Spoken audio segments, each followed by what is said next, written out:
Don మీడియాకు స్వాగతం. గీత దాటిన చింతమనేని గుర్రమెక్కి ఎన్నికల నిబంధనల అతిక్రమణ. ఆహా, చింతమనేని గుర్రమెక్కారు. ఏమి వినూత్న ప్రచారం, భలే ఉందే అంటూ పలువురు ముచ్చటించుకుంటున్నారు. మీడియా కూడా దీనిని ఫోకస్ చేస్తోంది.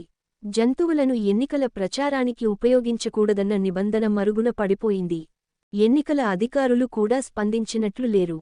అసలు ఏమి జరిగిందంటే, కూటమి బలపరిచిన దెందులూరు తెలుగుదేశం ఎమ్మెల్యే అభ్యర్థి చింతమనేని ప్రభాకర్ ఎన్నికల ప్రచారంలో గుర్రమెక్కి ఊరేగారు.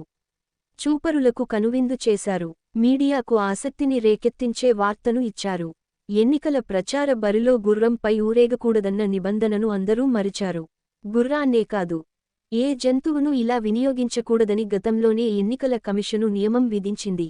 దీనిని ఎవరు అతిక్రమించినా జంతువులపై, పక్షులపై క్రూరత్వ నివారణ చట్టం, వన్యప్రాణుల సంరక్షణ చట్టం కింద చర్యలు చేపట్టవచ్చు. గతంలో చాలా చోట్ల కేసులు నమోదయ్యాయి. ఇది వినోదం కాదు, నేరమన్నది అధికారులకు తెలిసినా స్పందించకపోవడం విడ్డూరం.